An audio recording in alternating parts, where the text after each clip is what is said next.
Hi, I'm Shadini Houston and welcome to my ePortfolio.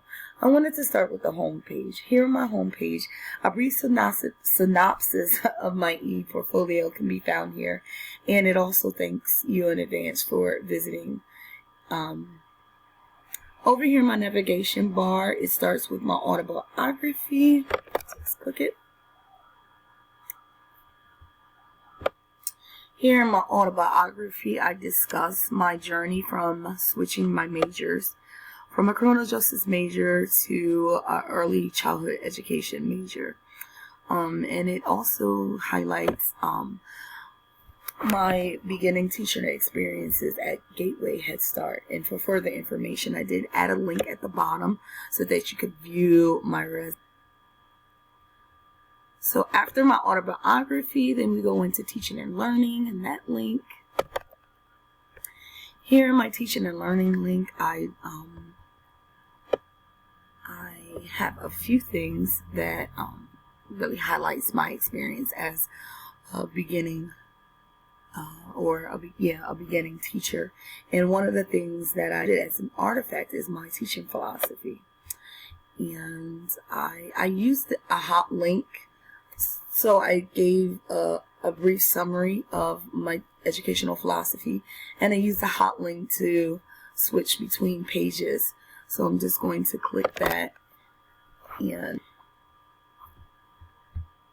let that come up. And here my educational philosophy, it just shows, my beliefs on parent involvement, community involvement, and meaning of an educator. And I included my philosophy because I think that it really encompasses everything that I believe as a teacher. My reflection here is really long because, I pour everything in this. And even though my philosophy is ever changing, it really does speak to who I am as an educator. At the top of here, I do have another link in parent involvement. And I included one of my letters to my parents as an artifact because it shows that I do like that connection between the home and school. And so I included this as an artifact, and it really connects to Standard 11 because it shows that I possess the literacy skills associated with being an educated person, and I can speak and write English clearly.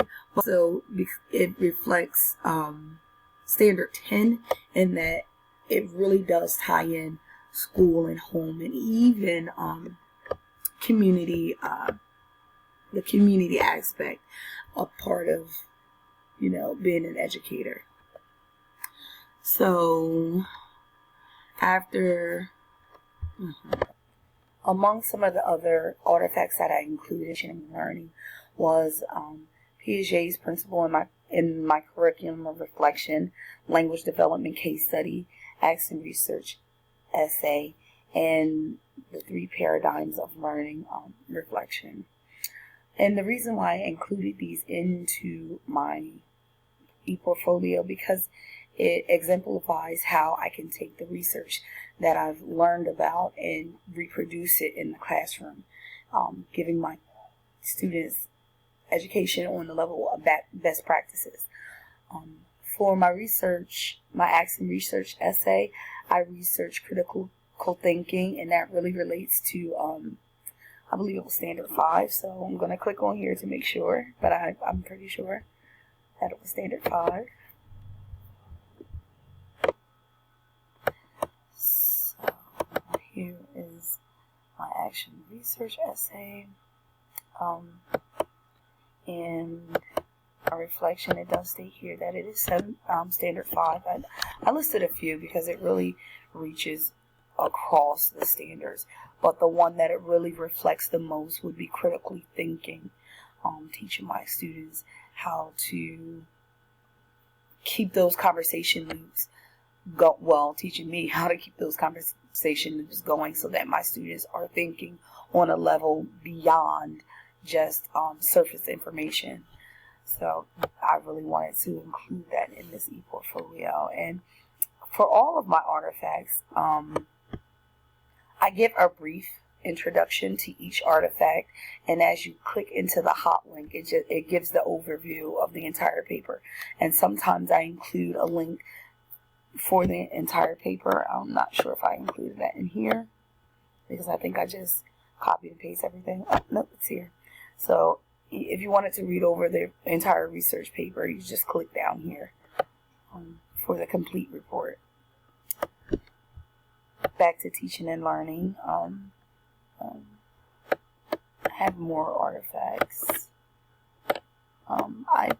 I added here my link development research paper because I really learned a lot about incorporating or tailoring lessons and different intervention skills that I could use in the classroom to enhance second language learners and language abilities, basically.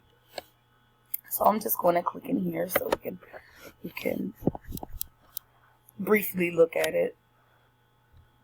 Here in the language development case study, I only use the background information and I believe the conclusion because I use the other parts in a different area to it's getting stuck. Computer's a little bit slow. So I use the background information in the summary of progress and recommendations.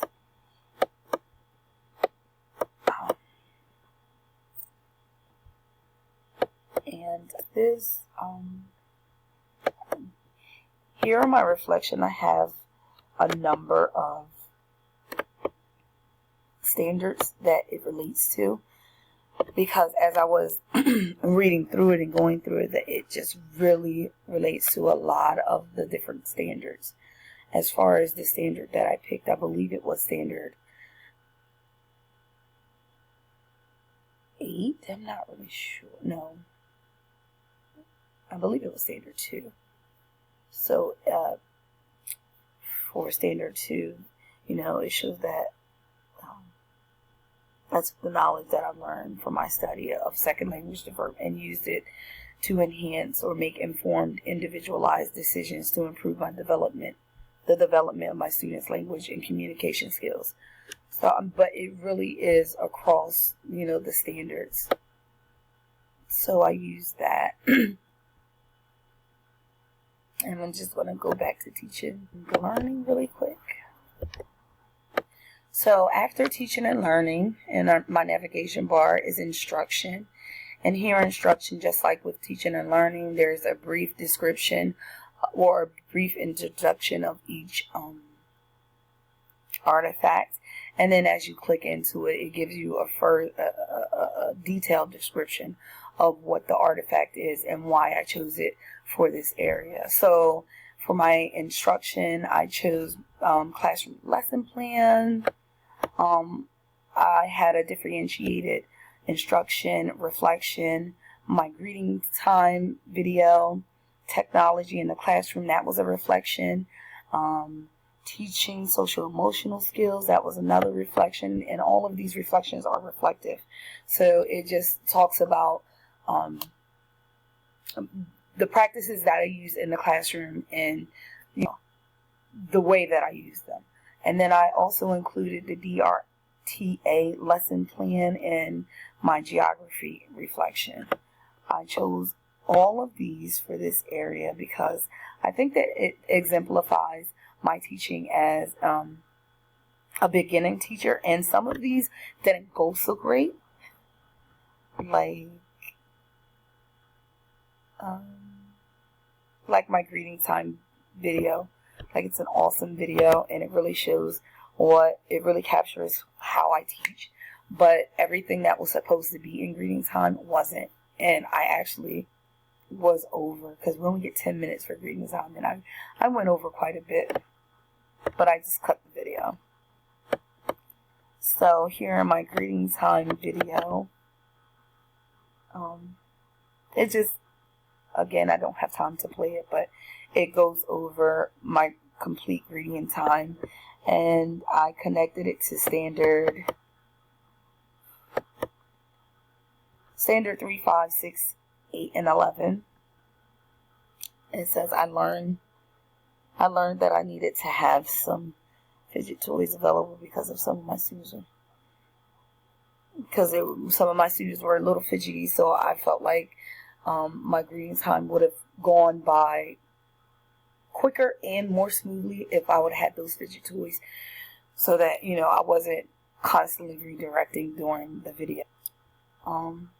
So for the greeting time video, it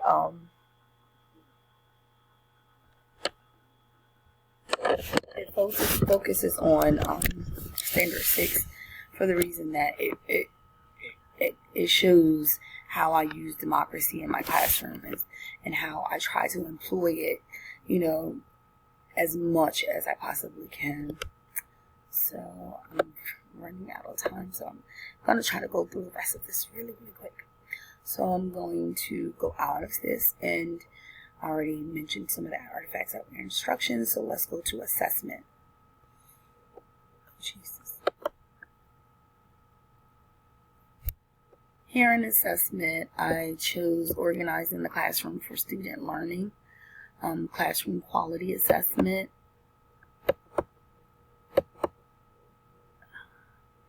small group work time video, and story time IGPEC architect. I just want to go over one artifact, small group, which is a TLA of story time. It was IGPEC the architect. And I included this artifact in my e-portfolio because, again, with standard 5, it shows that I encourage my students to think critically and to problem solve. So they read the story, or I read the story partway through, and then as a classroom we came up with some solutions as to finding some solutions to the problem in the book, and then the children made different things for the solution, and they actually tested it.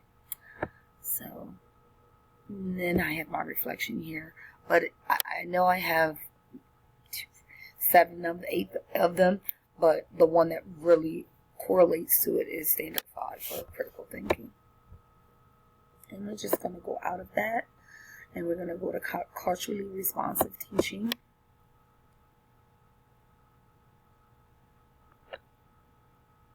And here in culturally responsive teaching, I have supports for early literacy assessment. And in this assessment, I actually use one of my co-workers' classrooms to complete the assessment, which focus on standard, I believe it's 10, where standard 10, where it talks about using coworkers and whatnot, and to help you with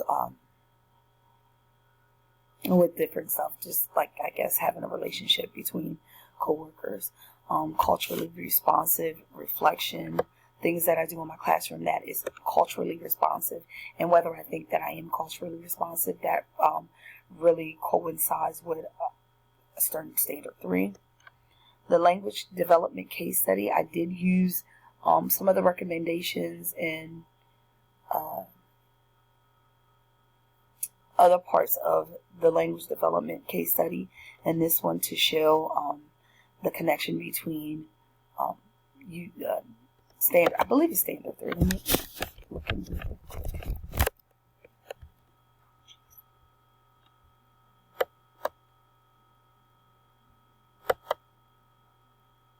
Yes, standard 3. And this is